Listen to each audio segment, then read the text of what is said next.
نشهد أن لا إله إلا الله وحده لا شريك له ونشهد أن محمدا عبده ورسوله صلى الله عليه وعلى آله وصحبه وسلم تسليما كثيرا كثيرا أما بعد قال الله تبارك وتعالى يا أيها الذين آمنوا اتقوا الله حق تقاته ولا تموتن إلا وأنتم مسلمون وقال تعالى اليوم أكملت لكم دينكم وأتممت عليكم نعمتي ورضيت لكم الإسلام دينا۔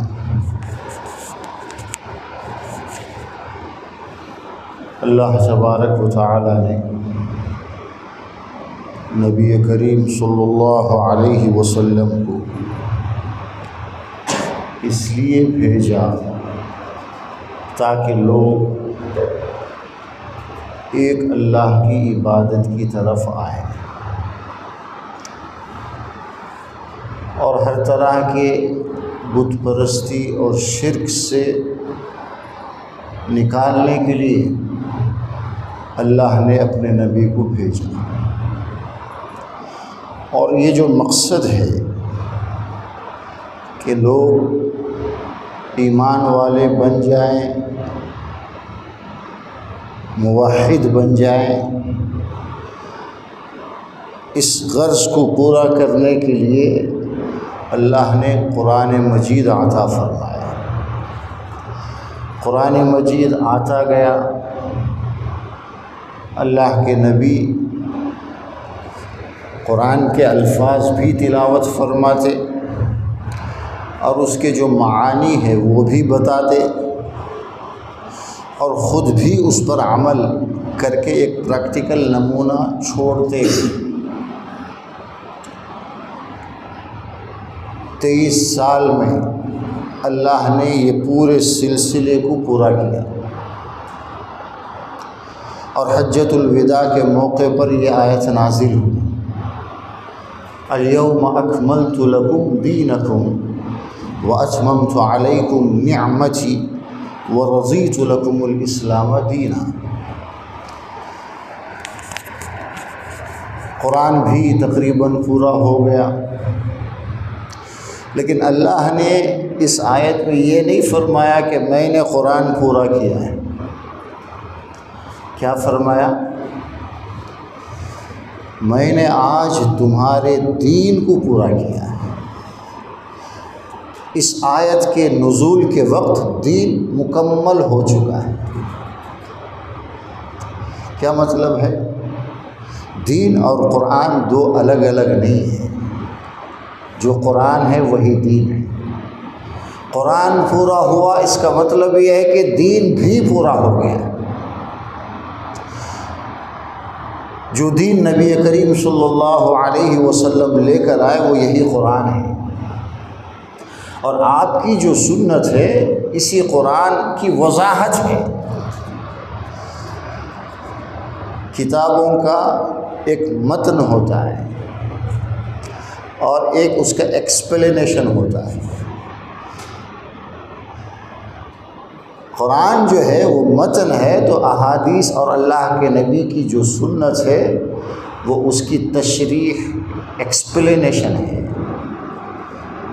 سنت اور قرآن دو الگ الگ نہیں ہیں۔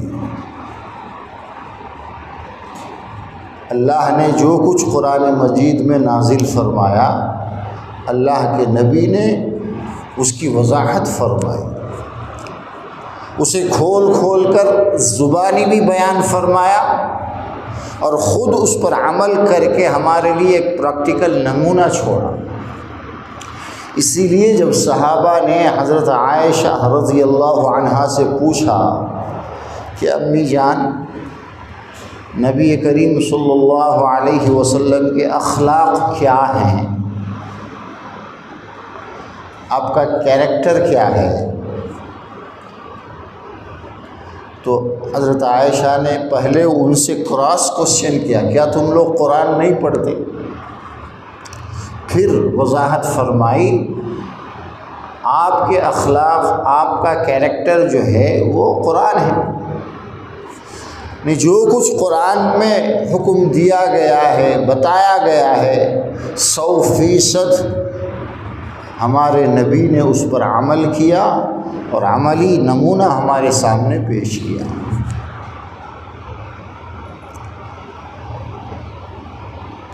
لوگوں کی اصلاح کے لیے، لوگوں کو سدھارنے کے لیے اللہ جیسے چاہتا ہے ویسے لوگ زندگی گزاریں، اس کے لیے کیا دیا اللہ نے؟ قرآن مجید عطا فرمایا۔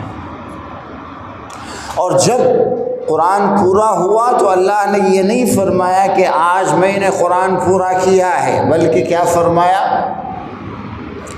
آج تمہارا دین پورا ہو گیا۔ وَمَن يَبْتَغِ غَيْرَ الْإِسْلَامِ دِينًا فَلَن يُقْبَلَ مِنْهُ۔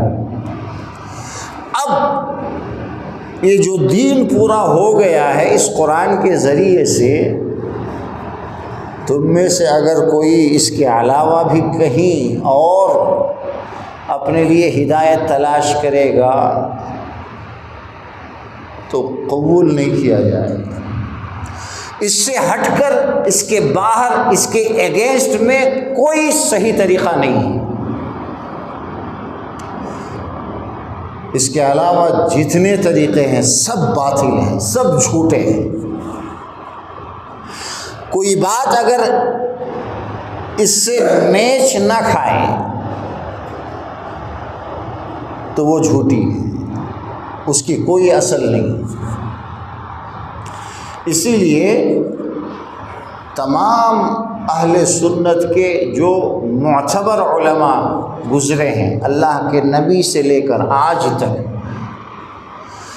جن کو قرآن و حدیث میں کوئی مقام ہے، ان کے پاس کچھ علم ہے، سب کا اتفاق یہ ہے کہ ہمارا ہر عقیدہ، ہمارا ہر حکم، اس دین کی ہر چیز قرآن و حدیث سے ہی لی جائے گی، بالکل ضروری ہے۔ اور قرآن و حدیث کو بھی اسی طرز پر سمجھا جائے گا جس طرز پر اللہ کے نبی نے صحابہ کو سمجھایا ہے۔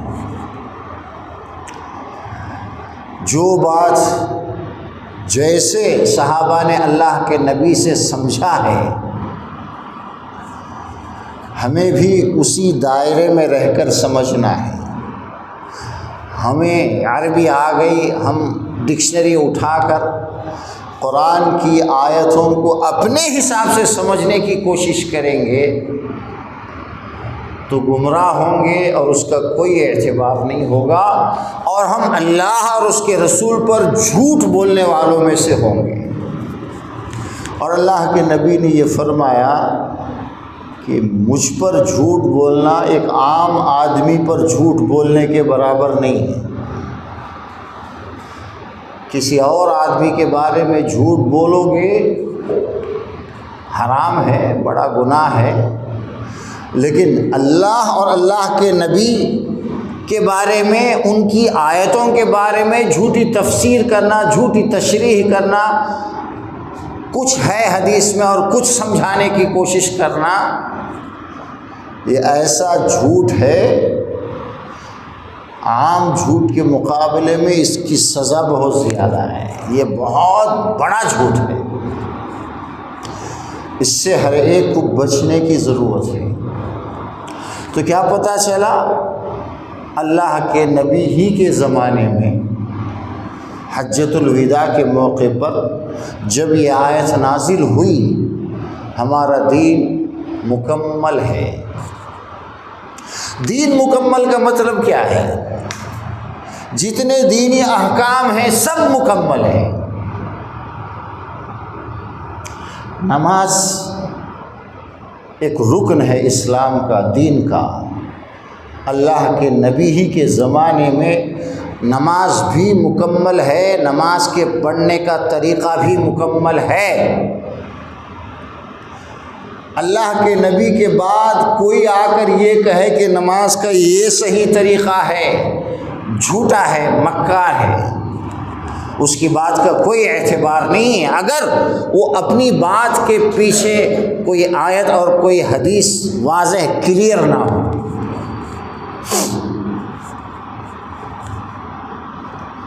بہت سارے لوگ بڑی ہمت کرتے ہیں، قرآن و حدیث کے مقابلے میں اپنی رائے قائم کرتے ہیں۔ اتحیات میں جب ہم بیٹھتے ہیں، الگ الگ لوگوں نے الگ الگ باتیں بیان کی ہیں۔ اشہد اللہ الہ کا استق انگلی اٹھانا، الا اللہ کا استق انگلی جھکانا۔ کوئی دوسرا یہ کہتا ہے اشہد اللہ الہ الا اللہ کا استق اٹھاؤ، الگ الگ۔ ایک بھی حدیث ایسی نہیں ہے جہاں پر یہ بتایا گیا ہو کہ کہاں اٹھانا ہے، مطلب لا الہ الا اللہ پہ اٹھانا ہے، الا اللہ پہ گرانا، ایک بھی حدیث نہیں ہے۔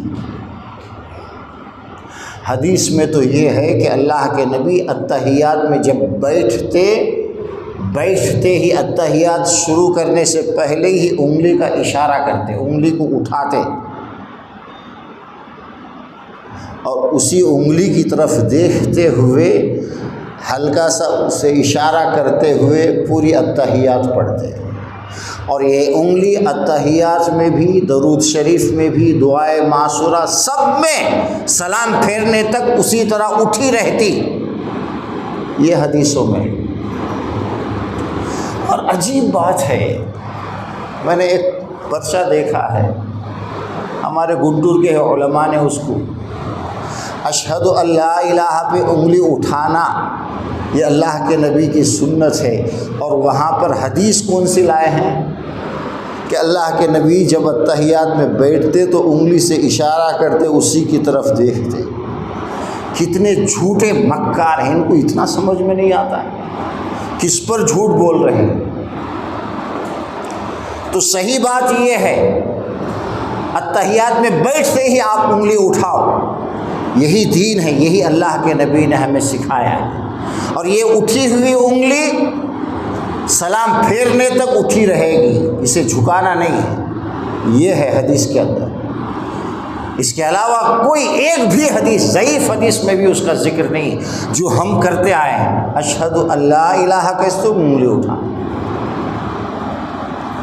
اور اتحیات میں بیٹھ کر گود میں دیکھو، گود میں دیکھنے والی بات نہیں ہے، نظر ہماری اسی انگلی کی طرف ہونا چاہیے، اور انگلی اشارے کے لیے اٹھی رہنی چاہیے، یہ دین ہے۔ تو نماز کا مکمل طریقہ اللہ کے نبی نے ہی سکھا دیا۔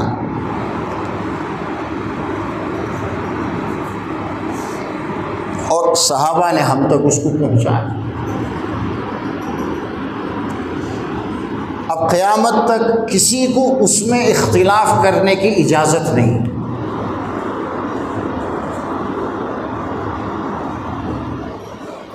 کسی ایک حدیث میں بھی نماز کے بعد ہاتھ اٹھا کر اللہ کے نبی نے دعا کی ہو، صحابہ نے آمین، جو ہماری ہر مسجد میں ہے، ایک بھی حدیث ایسی نہیں ہے جس میں آپ نے دعا کیا، ایسا کوئی ثبوت نہیں۔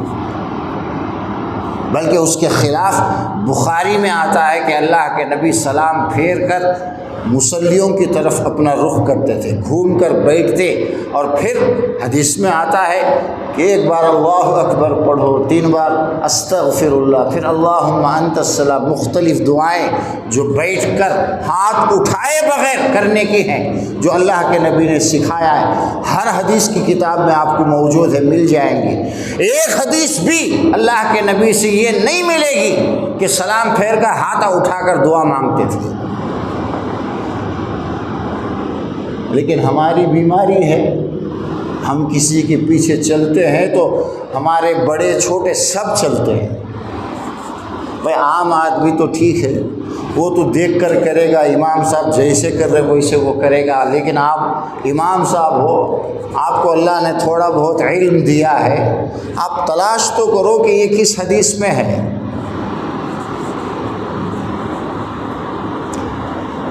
ہمارے ایک استاد سے بات ہو رہی تھی، وہ شیخ الحدیث ہیں لکھنؤ میں، بخاری کئی سالوں سے وہ پڑھاتے ہیں۔ اور پورے ہندوستان میں وہ دورہ بھی کرتے ہیں۔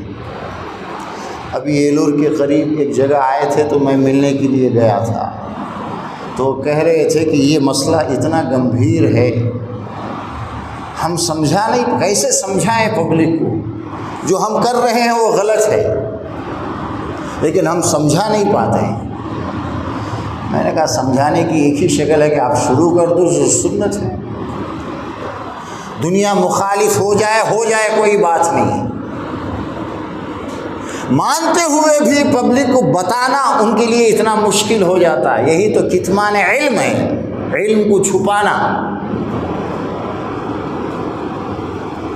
کسی ایک حدیث میں، کسی بھی حدیث کی کتاب میں اللہ کے نبی کا یہ طریقہ نہیں، بلکہ اللہ کے نبی نے نماز کا حصہ ہے ہی نہیں وہ، تحریمها التکبیر و تحلیلها التسلیم۔ نماز شروع ہوتی ہے تکبیر تحریمہ سے، نماز ختم ہو جاتی ہے سلام پھیرنے سے، ختم۔ اس کے بعد آپ نے نماز پڑھا ہے، اللہ کے نبی کی سنت ہے تھوڑی دیر بیٹھو ذکر کرو، نہیں بھی کرے گا، کسی کو جلدی ہے سلام پھیر کے چلا جائے، اس کی نماز پوری ہے۔ دعا نماز کا حصہ نہیں، جو نماز کا حصہ ہے وہ سلام سے پہلے ہے، سلام سے پہلے بھی دعائیں ہیں، سب کچھ ہے، استغفار ہے، سب ہے۔ اللہم انی اعوذ بک من عذاب جہنم، اے اللہ مجھے دوزخ کے عذاب سے میری حفاظت فرما۔ یہ دعا ہے نا نماز میں ہی، سلام پھیرنے سے پہلے۔ ان 4 چیزوں سے پناہ مانگو، اللہ کے نبی نے خود فرمایا۔ اور کچھ لوگ وہ دعا پڑھتے ہیں جو اللہ کے نبی نے حضرت ابوبکر صدیق کو سکھائی تھی، اللہم انی ظلمت نفسی ظلما کثیرا ولا یغفر الذنوب الا انت، یہ بھی دعا ہے۔ لیکن سلام سے پہلے پڑھنے کی دعا، یہ تو دعا ہی ہے، اے اللہ میں نے گناہ کر کے اپنے اوپر بہت ظلم کیا، تیری بڑی نافرمانی کی، بڑے بڑے گناہ کیے جو میرے اپنے اوپر خود ظلم کیا، اور میرے گناہوں کو تیرے علاوہ کوئی معاف نہیں کر سکتا، تو میرے گناہوں کو معاف فرما، مجھ پر رحم فرما، اس لیے کہ آپ رحم کرنے والے، معاف کرنے والے ہیں۔ یہ دعا ہے نا، یہ سب ہو چکا، اس کے بعد ہم سلام پھیرتے ہیں۔ اب سلام کے بعد یا تو آپ اللہ کے نبی سے جو ثابت ہے وہ ذکر و اذکار کے لیے بیٹھیے یا اٹھ کر جائیے، کچھ نیا بدعت کرنے کی ضرورت نہیں ہے۔ لیکن ہماری بڑی بڑی مسجدوں میں، بڑے بڑے مدرسوں میں پابندی کے ساتھ یہی دعا کی جاتی ہے۔ جو نہیں ہے اس کے پیچھے ایسے لگے ہیں، بس ہمارے بڑوں نے کیا ہے۔ بڑے کی ہر بات نہیں مانی جاتی ہے، جو بات کسی بڑے نے فرمائی اور وہ حدیث میں ہے تو ہی مانی جائے۔ کسی بھی بڑے کی بات کو ماننے کے لیے، اس پر عمل کرنے کے لیے ہمیں پروف چاہیے، قرآن سے یا حدیث سے پروف چاہیے۔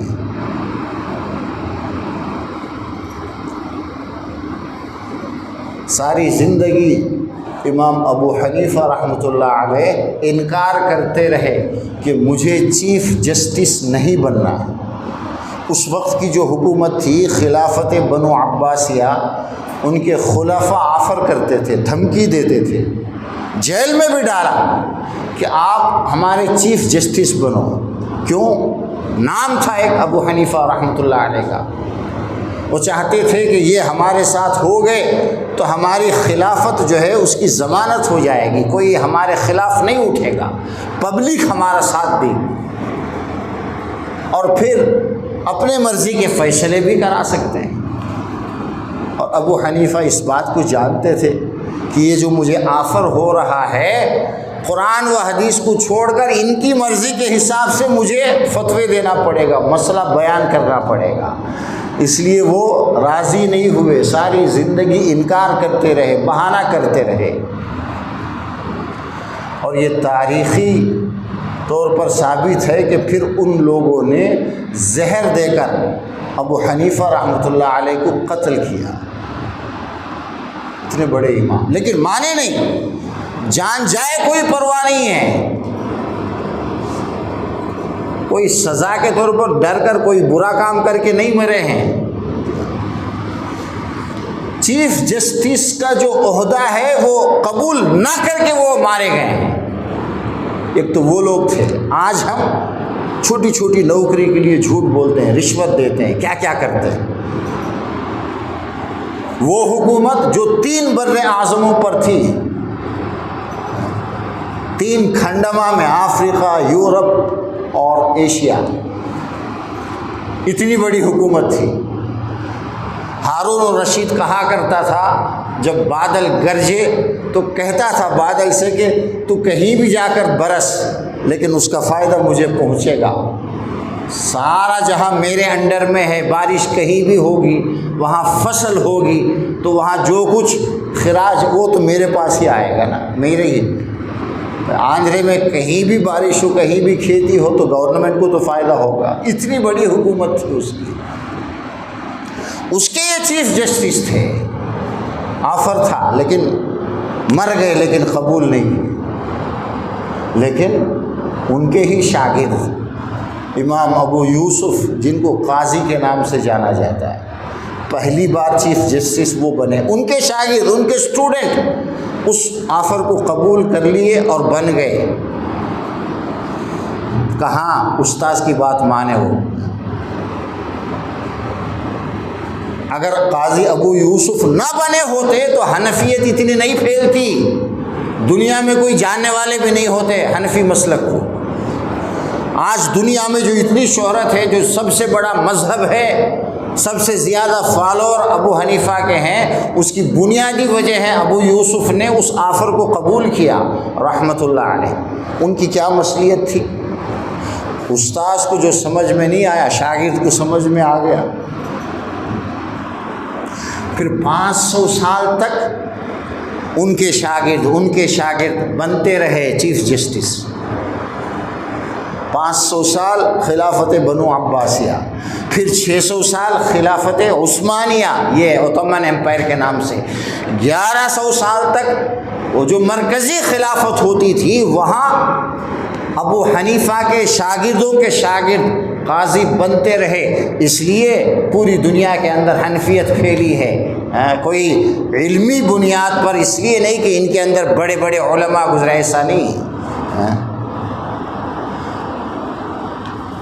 بنو امیہ کی طاقت تھی نا، یزید طاقتور تھا اللہ کے نبی کے نواسے کے مقابلے میں، کوئی علمی صلاحیت، کوئی تقوی کچھ تھا، کچھ نہیں، مل گیا موقع، طاقت آ گئی۔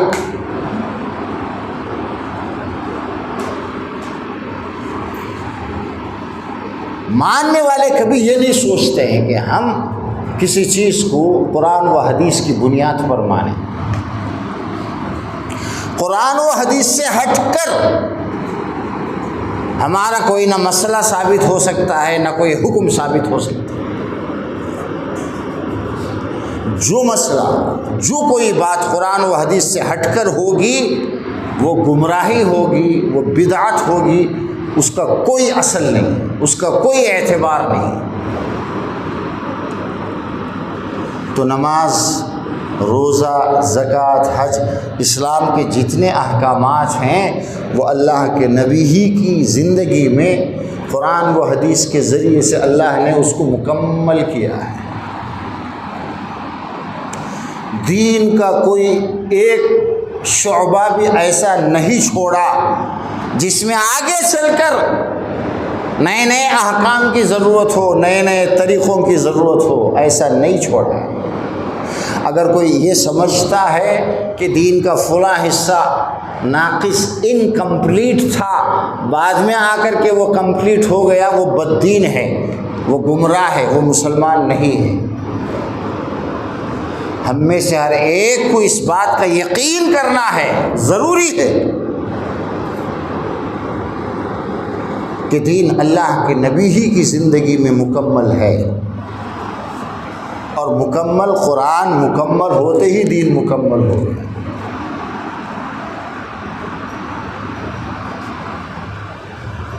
دعوت بھی کیسے کرنا ہے، دعوت کا صحیح طریقہ کیا ہے، اللہ کے نبی نے سکھایا۔ تھوڑا بہت طریقے میں چینج کے، لیکن آج اگر کوئی یہ سمجھتا ہے کہ دعوت دینے کا آج ایک ایسا طریقہ جو کہ نیا ہے، اللہ کے نبی کے زمانے میں متعارف نہیں، کوئی اس کے جانتا ہی نہیں، ایک نیا طریقہ شروع کر کے یہ دعویٰ کرنا کہ آج اسی میں ہدایت ہے، یہ نبی والا طریقہ ہے، مکمل جھوٹ ہے، فریب ہے، گمراہی ہے۔ صحابہ سے اور اللہ کے نبی، اللہ کے جو نیک بندے اولیاء سے، ان سے محبت کرنے کے نئے نئے طریقے نکال کر یہ دعویٰ کرے کہ یہی اصل اسلام ہے، یہی دین ہے۔ اسی طرح سے صحابہ سے محبت کرنا ہے، اللہ کے نبی اور اولیاء اعظام، اولیاء کی محبت کا یہ طریقہ ہے، جھوٹ ہے، بدعت ہے، گمراہی ہے۔ اس اللہ کے نبی کے زمانے میں نہیں تھا، نام ہی نہیں تھا، وہ کیسے عبادت بن جائے گی، وہ کیسے اچھا طریقہ ہوگا جو بعد میں آیا، جس میں قرآن و حدیث میں اس کا کوئی پروف نہیں ہے۔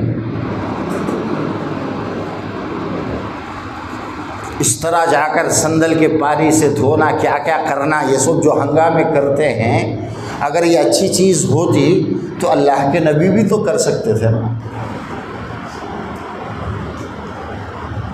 اللہ کے نبی سے پہلے جو بڑے بڑے انبیاء گزرے ہیں، اللہ ان کی قبروں کی، اللہ کے نبی نے خود فرمایا، معراج کی رات میں جب گئے، میں نے دیکھا کہ حضرت موسیٰ اپنی قبر کے اندر کھڑے نماز پڑھ رہے ہیں، اور وہ جگہ اگر میں وہاں سے گزروں تو میں بتا سکتا ہوں کہ وہ کون سی جگہ ہے، جگہ بھی آپ کو اتنی یاد ہے۔ تو موسیٰ علیہ السلام کے پاس، ابراہیم علیہ السلام، جو عرب سے قریب کے جو ملک ہیں، آپ تو جہاد میں بہت دور دور تک گئے ہیں نا، قوم صالح، اور ایسی جگہ سے بھی آپ گزرے ہیں جہاں پر اللہ کا عذاب آیا تھا، آپ نے فرمایا جلدی نکلو۔ آپ اللہ سے کہہ کر کسی نبی کی قبر کی تعیین کرتے ہوئے کہ اے اللہ مجھے بتا فلاں نبی کی قبر کہاں ہے، تاکہ میں ایک بار عرس ادا کر کے اپنی امت کو سکھا دوں۔ ایسا تو ثبوت ہونا چاہیے نا، ایسا کوئی ثبوت نہیں۔ پوری احادیث کے ذخیرے میں ایک بھی نہیں ہے۔ اور اللہ کے نبی ہی کی زندگی میں آپ کے چچا، آپ کی بیٹی حضرت فاطمہ، چچا حضرت حمزہ، کتنے بڑے بڑے لوگ شہید ہوئے ہیں۔ حضرت حمزہ سید الشہداء، سارے شہیدوں کے وہ سردار ہوں گے جنت میں۔ اور حضرت حمزہ کی قبر پر سلام کرنے کے لیے اللہ کے نبی جاتے تھے ہفتے میں ایک بار، لیکن کبھی آپ نے یہ سندل، یہ عود بتیا، یہ سب کچھ نہیں کیا۔ ان سے بڑھ کر اور کون ہو سکتا ہے؟ تو اولیاء سے محبت یا انبیاء سے محبت یا اللہ کے نیک بندوں سے محبت کرنے کا طریقہ جو اللہ کے نبی نے سکھایا ہے، اسی طرح ہمیں کرنا پڑے گا۔ آج کوئی ایک گروپ، ایک جماعت نکل کر یہ وہ سب ہنگامے، باجے، تھپٹیا، میلاد، قوالی، اور برس میں ایک بار عرس جہاں جمع ہونا، یہ سب نئی چیز ہے جس کا اسلام میں کوئی مقام نہیں ہے، گمراہی ہے۔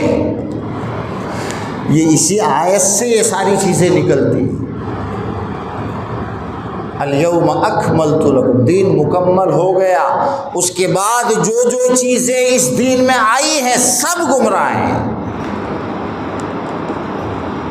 کوئی مضبوطی سے یہ کہتا ہے کہ نہیں یہ بہت ضروری ہے، اسی سے اصلاح ہوگی، اس سے اصلاح نہیں ہوگی، اس سے گمراہی پھیلے گی۔ بظاہر لگے گا کہ لوگ بہت آگے بڑھتے جا رہے ہیں، پبلک کا زیادہ جمع ہونا یہ کوئی قبولیت کی نشانی نہیں ہے. بہت جو مل کو کیا تو کام کر تو اللہ اسے قبول کرتا، یہ کوئی ضروری نہیں ہے. چند لوگ ہوں قرآن و حدیث کے مطابق اخلاص کے ساتھ کوئی عمل کرے وہ قبول ہوگا. کسی بھی عمل کے قبولیت کے لیے کہ اللہ اسے قبول کر لے، اس پر کرنے والے کو فائدہ ہو، دو شرطیں. ایک اللہ کے لیے کیا جائے گا، اخلاص جسے ہم کہتے ہیں، اور دوسرے جس طرح اللہ کے نبی نے ہمیں سکھایا ہے سیکھ کر اسی طرح اس کام کو کریں. یہ دو چیزیں، تبھی وہ عمل قبول ہوگا، اس پر ثواب ملے گا. ان کے طریقے سے ہٹ کر آپ کتنا بھی محنت کر لو، کتنا ہی پروپیگنڈا کرو، تھپڑیاں پیٹ کر سوف کرو، کچھ فائدہ نہیں ہے، اس سے کچھ ہونے والا نہیں، الٹا نقصان ہی ہوگا. تو دین اللہ نے نبی کریم صلی اللہ علیہ وسلم کی زندگی ہی میں پورا کیا. ایک بات اچھی طرح سمجھ لینا چاہیے، کوئی بات ایسی ہمارے سامنے آئے، ہم نے قرآن و سنت میں کبھی اس کے بارے میں سنا نہیں ہے، اسے ایکسیپٹ کرنے کی ضرورت نہیں. آپ نے کوئی حدیث سنی ہے اور وہ کام بھی اس حدیث کے حساب سے ٹھیک ہے تو فوراً آپ اسے قبول کریں. لیکن آپ نے سنا نہیں ہے، ایک نئی چیز ہے، تو جاننے والوں سے پوچھ لے کہ اس طرح میں نے سنا ہے، کیا یہ حدیث وہ قرآن میں ہے؟ پتہ چلے کہ ہے تو اسے ایکسیپٹ کرنا، ورنہ وہ دین سے بہت دور ہے، گمراہی ہے، اس سے کوئی فائدہ ہونے والا نہیں.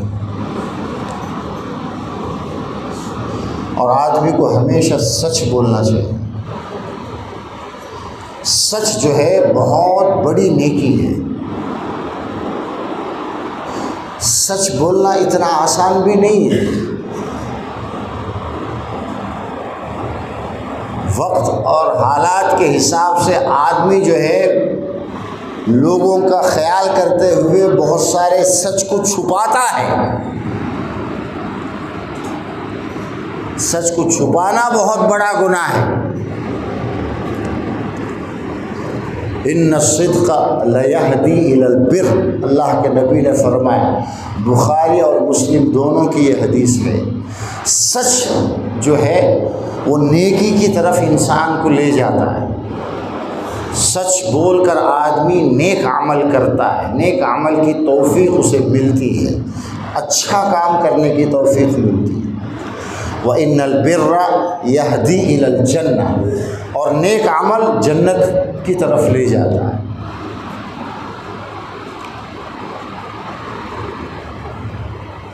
اور آگے اللہ کے نبی نے یہ فرمایا، ان الرجل لیصدق ویتحری الصدق، آدمی سچ بولتا ہے اور سچ بولنے کی کوشش کرتا ہے.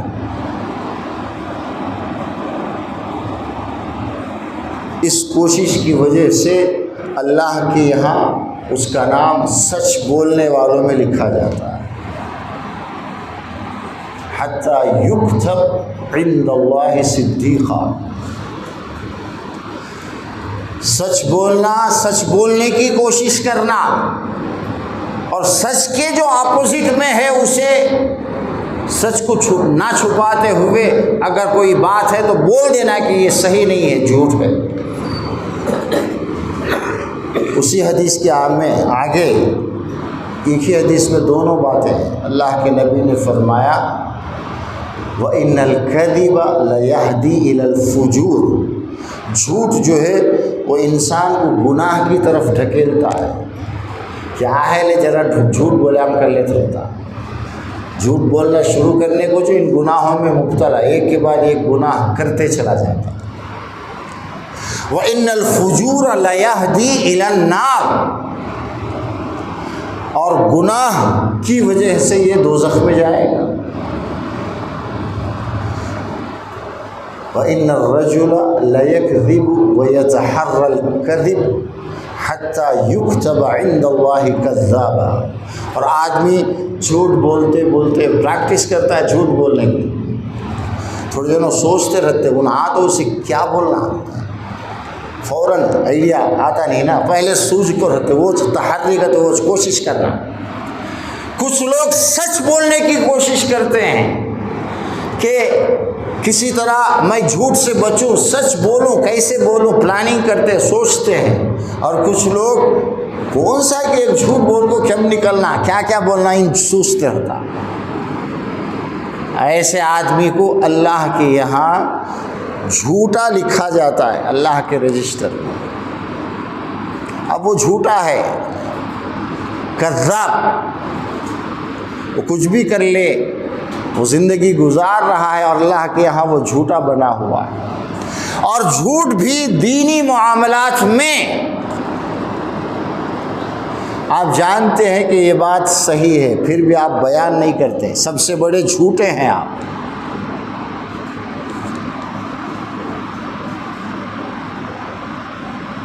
اور دنیا کے سب سے گندے اور برے لوگ ہوتے ہیں جو جھوٹ بولتے ہیں، اللہ کے دین میں جھوٹ بولتے ہیں۔ اللہ نے علم دیا ہے لیکن جھوٹ بولتے ہیں۔ جھوٹ سے بچنا بہت ضروری ہے اور ہمت کی ضرورت ہوتی ہے۔ انبیاء علیہم السلام ہمیشہ سچ کی دعوت دیتے تھے، اس لیے ان پر آزمائشیں زیادہ ہوتی تھی۔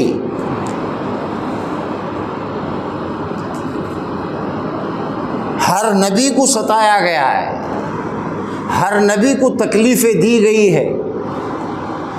ہمارے نبی کو کتنا ستایا گیا، خود اللہ کے نبی نے یہ فرمایا کہ مجھے اللہ کے راستے میں اتنی ایذا تکلیف دی گئی ہے جتنا مجھ سے پہلے کسی کو نہیں دی گئی۔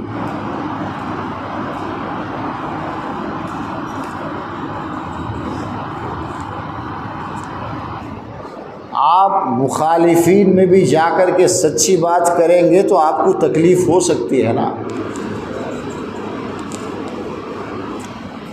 ایک موحد، صحیح بات کرنے والا، یہ عرس وغیرہ کو، ان ساری چیزوں کو جو شرک سمجھتا ہے، وہ جا کر کسی مڑوے میں کی، کسی چاوڑی میں کی، نہیں تو کسی ایسی مسجد میں جہاں لوگ اس کے خیال کے ہیں، وہاں جا کر کے توحید کی بات کرے گا اور یہ کہے گا کہ تو تم کر رہے ہو شرک ہے، تبھی تو اس پر مصیبت آئے گی۔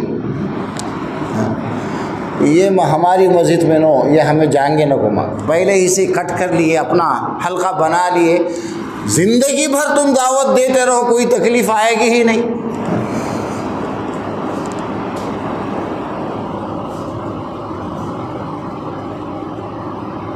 اپنے لوگوں میں جا کر کے ان کی باتیں کرنا، یہ کون سا دین ہے، یہ کون سی دعوت ہے؟ یہ جھوٹ ہے، فریب ہے، کچھ نہیں، ٹائم پاس ہے۔ آج ہی میں ایک کلپ سن رہا تھا، ازبکستان ایک جماعت گئی، انڈیا کی جماعت،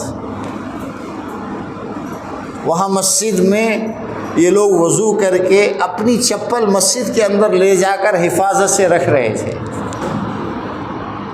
تو وہاں ایک صاحب، اس مسجد کے کوئی بڑے صاحب ہوں گے اس ملک کے، دیکھ کر بعد میں جماعت کے امیر سے بلا کر پوچھے کہ تمہیں چپل آ کہیں کے اندر لا رکھل تھے؟ اور تو چوری ہونے کا ڈر ہے، کون تو چرا لے جاتے کیا وہ چپل ہمیں اندر لے آ رکھل تھے گئی؟ تمہارے ملک میں مسجد میں بھی چوری ہوتا کیا؟ کو پوچھے کہ تو ہمارے ملک ازبکستان میں ہم سوچ بھی نہیں سکتے کہ کوئی آ کر کے مسجد میں چپل چرائے گا۔ ہمارا ایمان اتنا مضبوط ہے، ہم سوچ بھی نہیں سکتے ہیں، اور تمہارے یہاں مسجدوں میں آ کر کے لوگ چپل بھی چرا کر لے جاتے ہیں، تو یہاں کیوں آئے تم اٹھ کر کے؟ جاؤ اپنے لوگوں کی اصلاح کرو۔ جو لوگ چوری کے ڈر سے چپلوں کے پیچھے لگے ہوئے ہیں، وہ لا کر کے حفاظت کے لیے رکھ رہے ہیں، اور ان کے ملک میں خود نماز پڑھنے والے مسجد کو آنے والوں میں چور ہیں، تو کس کو اصلاح کی ضرورت ہے؟ آدمی صحیح بات کہاں کرے گا؟ حضرت ابوبکر نے کعبے میں کھڑے ہو کر کے اعلان کیا، اور بھی بہت سارے صحابہ نے، اور لوگوں نے ان کو اتنا مارا، ان کو بچانے کی ضرورت پڑ گئی۔ بت پرستوں میں جا کر، بت پرستی بھی اچھی چیز ہے، بدعتیوں میں جا کر یہ بدعت یہ سب اچھا ہے، چاوڑیا میں جا کو پیرا نکالنا بھی اچھا ہے۔ آپ یہی بولتے رہیں گے تو کون دشمن بنے گا؟ سب دوست ہی رہیں گے نا۔ کوئی ایسی دعوت ہے جو بغیر تکلیف کے، بغیر رکاوٹ کے پھیلتی جا رہی ہے، اس کا مطلب یہ ہے کہ وہ دعوت جھوٹی ہے، ان کے کام کرنے کا طریقہ جھوٹا ہے۔ اس لیے کہ جب سچی دعوت ہوتی ہے، لوگ اخلاص کے ساتھ بلانا شروع کرتے ہیں، تو بیچ میں رکاوٹ آتی ہے۔ ایک زمانہ تھا جب کوئی دعوت جماعت آئے تو لوگ مخالف ہوتے تھے، مسجدوں سے بھگاتے تھے۔ وہ زمانہ تھا اخلاص کا، اس وقت باتیں ٹھیک ہو رہی تھی، لیکن آج چینج ہو گیا نا۔ ہم پہلے ہی سے روٹ، فلاں ایریے میں کون سی ہماری مسجد ہے، بس یہ دعوت کا جو طریقہ ہے، یہ جو کام ہے، یہ اللہ کے نبی نے نہیں سکھایا ہے۔ وَاعْتَصِمُوا بِحَبْلِ اللَّهِ جَمِيعًا وَلَا تَفَرَّقُوا، اللہ کی رسی کو مضبوطی سے تھامو، یعنی قرآن مجید کو۔ قرآن مجید کے جو احکامات ہیں اس پر عمل کرو، اسی پر عمل کرو۔ وَلَا تَفَرَّقُوا، اور آپس میں کوئی اختلاف، بھید بھاؤ مت کرو۔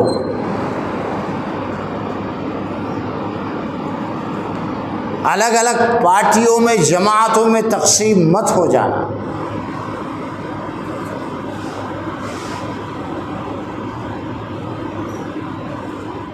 جب بھی کسی بات میں اختلاف ہو تو اس بات کو قرآن و حدیث کی طرف لوٹا دو، قرآن و حدیث میں دیکھ لو، اختلاف ختم ہو جائے گا۔ ایسا نہیں تھا کہ صحابہ میں اختلاف نہیں ہوتا تھا، صحابہ میں بھی اختلاف ہوتا تھا آپس میں، ڈیفرنٹ اوپینین جس کو ہم بولتے ہیں، لیکن جب ان کے سامنے اللہ کے نبی یا قرآن کا حوالہ دیا جاتا، خاموش ہو جاتے بس۔ آج یہ مزاج ہمارے اندر نہیں ہے۔ ہماری کسی بات پر کوئی عالم، کوئی جانکار ٹوکتا ہے، کہتا ہے کہ یہ صحیح نہیں ہے، اور حدیثیں پیش کرتا ہے تو لوگ مانتے نہیں ہیں۔ جب تک قرآن و حدیث کے سامنے جھکنے کا ہمارا مزاج نہیں بنے گا، ہماری دینداری اور ہمارے ایمان میں ہی شبہ ہے۔ ایک ایمان والے کے لیے اللہ کی کتاب اور اللہ کے نبی کی سنت سے بڑھ کر کوئی پروف نہیں ہے۔ جب اللہ کی کتاب سامنے آ جائے، اللہ کے نبی کی کوئی حدیث سامنے آ جائے، چاہے جتنا پرانا وہ مرض ہو، کتنی پرانی وہ باتیں ہو، عادت ہو، رسم و رواج ہو، سب جب تک وہ چھوڑنے کے لیے تیار نہیں ہوگا، اس کے ایمان میں ہی شک و شبہ ہے، اس کا ایمان مضبوط نہیں ہے۔ رکوع میں جاتے ہوئے اللہ کے نبی، ہم لوگ تو سبحان ربی العظیم دعا پڑھتے ہیں نا، یہ بھی دعا ہے، ٹھیک ہے، ایک اور بھی دعا اللہ کے نبی پڑھتے تھے، اللہم لک رکعت وبک آمنت ولک اسلمت۔ اللہ میں تیرے سامنے جھکا ہوں اور اپنے آپ کو سرنڈر کیا ہوں، میرا ایمان ہے تجھ پر۔ جس طرح آدمی نماز میں اللہ کے سامنے جھکتا ہے، اس نماز سے وہ یہ سیکھتا ہے کہ باقی پوری زندگی میں جب میرے سامنے اللہ کی کوئی بات آئے گی، اللہ کے نبی کی کوئی بات آئے گی، میں اسی طرح اپنے آپ کو سرنڈر کروں گا۔ یہ جذبہ ہونا چاہیے ہر ایمان والے میں۔ یہ اور بات ہے کہ اسے سامنے والے کی بات سمجھ میں نہ آئے، اس کے پاس بھی کوئی وجہ ہو تو وہ بحث ہو سکتی ہے، لیکن بات سمجھ میں آنے کے بعد بھی ہر درمی یہ ایمان کا حصہ نہیں ہے۔ الیوم اکملت لکم دینکم، اس آیت سے یہ بھی سکھایا گیا کہ قرآن و حدیث کو تسلیم کرنے کے لیے سب ایک ہو جاؤ، اور تمہارے بیچ میں کوئی مسئلہ ہو تو قرآن و حدیث کو سامنے رکھ کر اس کو حل کر لو۔ سارے مسائل کا حل قرآن و حدیث کے اندر موجود ہے۔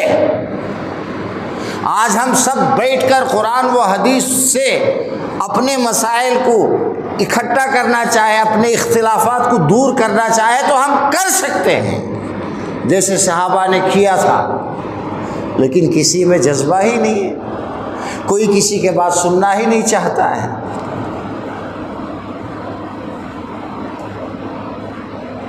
کسی کے ذہن میں اس آیت کا صحیح مفہوم ہی ہوتا نہیں۔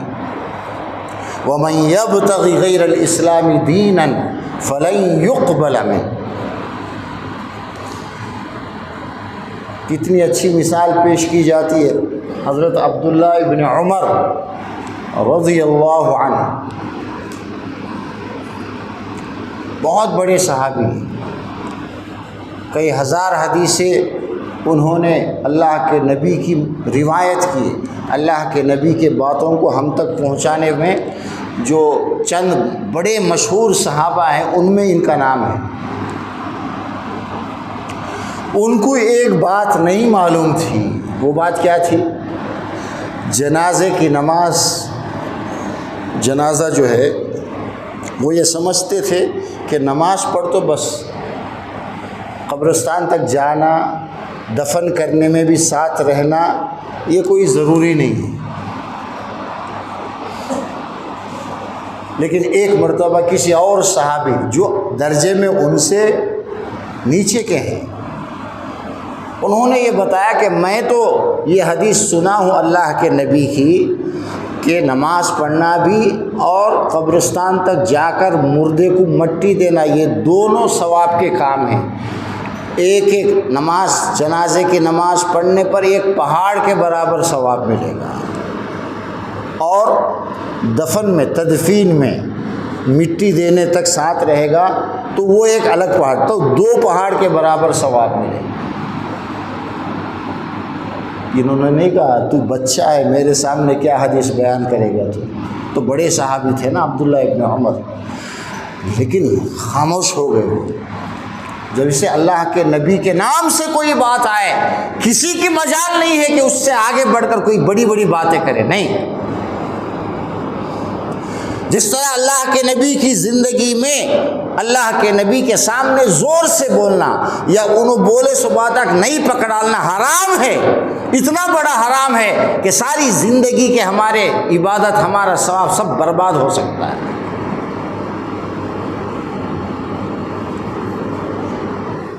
وَلَا تَجْهَرُوا لَهُ بِالْقَوْلِ كَجَهْرِ بَعْضِكُمْ لِبَعْضٍ أَن تَحْبَطَ أَعْمَالُكُمْ وَأَنْتُمْ لَا تَشْعُرُونَ۔ سورہ حجرات میں اللہ نے فرمایا تم اللہ کے نبی کے سامنے اونچی آواز میں بات مت کرو، جیسا تم آپس میں ایک دوسرے سے باتیں کرتے ہو، کسی کا احترام نہیں کرتے، اس طرح اللہ کے نبی کے سامنے بھی اپنی آواز بلند کر کے باتیں مت کرو۔ اگر کرو گے تو کیا ہوگا؟ ان تحبط اعمالکم، تمہارے سارے اعمال، کرے سو اچھے کام سو برباد ہو جائیں گے۔ اور یہ آیت کن کے بارے میں نازل ہوئی؟ شان نزول میں ایک روایت حضرت ابو بکر اور حضرت ان دونوں کے بارے میں نازل ہوئی، ان کو ڈرایا گیا کہ جو ہو گیا، ایک بار یہ بات ہو گئی تھی تو اللہ نے تنبیہ کر دی کہ تم آئندہ سے اس کا خیال رکھو۔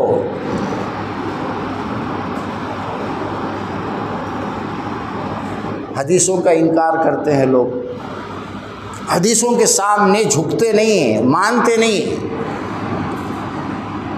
اور کچھ جاہل ٹائپ کے بڑے بڑے عالم بنے ہوئے وہ تو یہ کہتے ہیں کہ ہمارے امام کا کوئی قول حدیث کے خلاف آئے تو ہم حدیث کی تعویل کریں گے، تو حدیث کا کوئی نہ کوئی مطلب بیان کریں گے، امام کی بات کو نہیں چھوڑیں گے۔ یہ بات کتنی کفریہ ہے! وہ دنیا کا بڑے سے بڑا عالم ہوگا، وہ اس بات پر اگر یقین رکھتا ہے تو وہ کفر کی طرف جا رہا ہے۔ کوئی بھی بڑا ہو، ابو حنیفہ ہو یا امام شافعی، احمد ابن حنبل یا امام بخاری، کوئی بھی ہو، کسی کی بات کو اگر قرآن و حدیث کے اگینسٹ میں ہے ہم اسے زیرو سمجھتے ہیں، ہمارے نزدیک کچھ نہیں اس کی حیثیت۔ حالانکہ ان بڑے اماموں کی باتیں اکثر بھائی یا تو ان تک حدیث نہیں پہنچی ہوگی اس لیے وہ مخالف ہوں گے، ورنہ خود امام ابو حنیفہ یہ فرماتے ہیں کہ میرا کوئی مسئلہ اللہ کے نبی کے حدیث کے خلاف ہو تو میرے مسئلے کو اٹھا کر پھینک دو، اللہ کے نبی کی بات کو مانو۔ لیکن یہ ہوتا ہے۔ حضرت عبداللہ ابن عمر نے ایک آدمی کو حضرت عائشہ کے پاس بھیج کر کے اس حدیث کی انکوائری کی، جاؤ پوچھو کہ یہ جو بتا رہا ہے کہ نماز پڑھنا اور دفن میں شامل ہونا دو کام کر تو 2 پہاڑ کے برابر ثواب ملتا ہے، جا کر حضرت عائشہ سے پوچھو کہ اس کی بات صحیح ہے یا نہیں۔ گئے وہ صاحب، جا کر کے پوچھا، حضرت عائشہ نے جواب میں فرمایا بالکل صحیح کہہ رہا ہے، یہ اللہ کے نبی نے فرمایا تھا کہ آپ نماز پڑھو جنازے کی اور پھر مٹی دینے تک ساتھ میں رہو گے، 2 پہاڑ کے برابر ثواب ملے گا۔ عبداللہ ابن عمر نے فوراً کہا میرے کتنے پہاڑا گئے، نہیں معلوم ہونے کی وجہ، حالانکہ بہت بڑے صحابی ہیں۔ عدم واقفیت کی وجہ سے، صحیح بات نہ جاننے کی وجہ سے، میں بہت سارے جنازوں میں گیا، خالی نماز پڑھ کو واپس آتے رہا، جس کی وجہ سے وہ تدفین میں جو 1 پہاڑ کے برابر ثواب ملتا وہ مجھے نہیں ملا، بہت سارے میری نیکیاں چھوٹ گئی۔ یہ صحابہ کا عمل تھا، پھر بات یہ ہو گئی، آپس میں اختلاف ہو اور اللہ کے نبی کی کوئی بات آ جائے سب اس پر اتفاق کرتے تھے، سب مان لیتے تھے۔ اسی لیے اللہ کے نبی کے زمانے میں یہ 4 طریقے نہیں تھے، ایک ہاتھ اٹھانا، ایک نہیں اٹھانا، الگ الگ جو طریقے آج ملتے ہیں اس زمانے میں نہیں، جسے جیسے اللہ کے نبی سے کرتے ہوئے دیکھا وہ اس نے ویسے ہی کر دیا، مسئلہ ختم۔ بعد میں ہم نے اس کو بنا لیا۔ تو جہاں قرآن کی بات آ جائے، اللہ کے نبی کی بات آ جائے تو ہماری پرانی ساری چیزیں ختم ہیں، چونکہ ہمارا جو دین ہے وہ قرآن و حدیث میں ہی مکمل ہے، اس سے ہٹ کر کچھ نہیں ہے۔ اس سے ہٹ کر دین کی کوئی بات کوئی ثابت کرنے کی کوشش کرے گا تو اس میں گمراہی اور ضلالت کے علاوہ کچھ نہیں ہوگا، دن بدن وہ دین سے دور ہوتا جائے گا اور خود کو یہ سمجھ رہا ہوگا کہ میں تو دین میں بڑا پکا بنتا جا رہا ہوں۔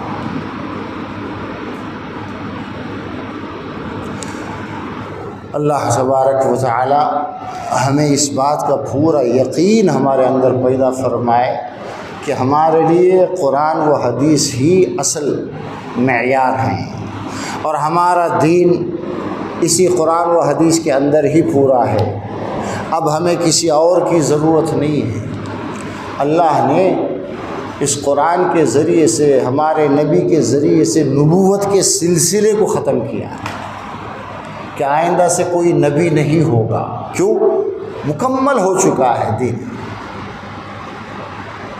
پہلے امتوں کے بعد یہ تھا کہ اور کوئی نبی آئے گا، کوئی اچھی بات اور سکھائے گا، سکھاتے سکھاتے اب ایک پیک پر دین پہنچ گیا ہے، اب آگے کوئی ڈیولپمنٹ ہو نہیں سکتا ہے۔ اللہ نے دین کو مکمل کر دیا۔ اب ہمارا کام یہ ہے کہ ہم میں جو اس دین کو بھولے ہوئے ہیں، قرآن و حدیث سے دور ہیں، ان کو قرآن و حدیث دوبارہ ان کو یاد دلانا۔ وَذَكِّرْ فَإِنَّ الذِّكْرَ تَنفَعُ الْمُؤْمِنِينَ، یاد دلاؤ۔ غفلت ہوتی، آدمی بھول جاتا ہے، کسی کے ذہن میں نہیں رہتا ہے، پھر جب اسے یاد دلائیں گے تو پھر اسے یاد آ جائے گا، وہ دین کی طرف واپس آ جائے گا۔ تو ضرورت ہے ہر جگہ ایسے لوگوں کی جو قرآن و حدیث کو صحیح طور پر سمجھتے ہوں۔ یہ ہماری ضرورت ہے، اس امت کی ضرورت ہے، جس کی طرف امت نے خیال کرنا چھوڑ دیا ہے۔ میرے گھر میں ایک انجینئر ہونا، ایک ڈاکٹر ہونا، میرے گھر میں ایک عالم ہونا، اس کی کسی کو فکر نہیں ہے۔ سب اسی طرح رہیں گے، کوئی بھی ایک نہیں ہوگا تو پھر کسی کو باہر سے بلائیں گے، اور باہر بھی ملنا بند ہو جائے، وہ لوگ بھی ایسے ہی سوچنے لگے۔ اسی طرح سے قرآن سے دور ہو گئے، احادیث سے دور ہو گئے۔ آج ہمارے اندر دوسروں کی جو چیزیں آ گئی ہیں، جتنا ہر گھر کے اندر برتھ ڈے منایا جا رہا ہے، کیا ہے یہ؟ غیروں کا طریقہ ہے نا۔ نماز کی پابندی نہیں، لیکن یاد رکھ لے کہ وہ روز آتے ہوئے بچے کا برتھ ڈے کرنا، اسے کپڑے دلانا، کیا کیا کرنا۔ علم کی کمی کی وجہ سے ہے، ہم جانتے ہی نہیں ہیں کہ ہمارا اسلام کیا ہے۔ جانیں گے تو عمل کریں گے نا، اور جانکاری کیسے حاصل ہوگی؟ میتھمیٹکس کے نرسرا پیٹ کے اندر بڑے بڑے پروفیسر سووں کے تعداد میں ملیں گے، فزکس کے لیکچرر آپ کو بہت مل جائیں گے، سائنس پڑھانے والے، تیلگو پڑھانے والے ہر جگہ ملیں گے، لیکن قرآن کا مفسر، قرآن کو سمجھ کر پڑھانے والا، سمجھانے والا انگلیوں پر گنتے ہوئے نہیں ملے گا۔ ایک زمانہ تھا کہ لوگ بغداد کا سفر کرتے تھے، مکے کا سفر کرتے، یہ دنیا کے مین سینٹر ہوا کرتے تھے۔ حدیث سیکھنے کے لیے لوگوں نے لاکھوں روپے خرچ کیے اس زمانے میں، ایک ایک محدث کے پاس ہزاروں لوگ علم حاصل کرنے کے لیے آتے تھے۔ آج کوئی اچھا ٹیوشن بولنے والا، اسے لوگ 1000 2000 لاکھوں دے کر جاتے ہیں نا۔ اس زمانے میں سب سے بڑا جو ہنر تھا وہ علم حدیث تھا، اور آج بھی اسی کا حق ہے کہ قرآن اور حدیث کو دنیا کا سب سے بڑا ہنر مانا جائے۔ یہ انسانیت کے فائدے کے لیے، ان کی کامیابی کے لیے اللہ نے اس کو اتارا ہے۔ اس کو جتنا سیکھیں گے، عام کریں گے، فائدہ ہی فائدہ ہے، اس کے اندر کوئی نقصان نہیں ہے۔ انگلش نہیں سیکھ تو ہمارا بچہ فیوچر رہتا نہیں، اتنا تو معلوم ہے، معلوم ہوا، لیکن ہمارا بچہ قرآن کو نہیں سمجھے گا، خالی دیکھ کو پڑھنا نہیں، قرآن کی میننگ کو ڈائریکٹ نہیں سمجھے گا تو میرا بچہ کبھی کامیاب نہیں ہو سکتا ہے۔ اس بات کا یقین ہمیں نہیں آیا، اس لیے انگلش کے ٹیوشن پر پیسے خرچ کرنا آسان ہے ہمارے لیے، لیکن قرآن کیسے ہمارے اندر آئے، اس پر ہر چیز فری میں ملنا ہمارا یہی چل رہا ہے نا۔ جب تک یہ چینج نہیں ہوگا، قرآن سے اور حدیثوں سے ہمیں سچی محبت نہیں ہوگی، اور اس کے لیے اپنے جان و مال کو جان و مال اس میں لگانے کی ضرورت ہے. اصل یہ ہے میدان جان و مال لگانے کا. اللہ تبارک و تعالیٰ کہنے اور سننے سے زیادہ ہم سب کو عمل کی توفیق دے. سبحانک اللہم و بحمدک نشہد ان لا الہ الا انت نستغفرک.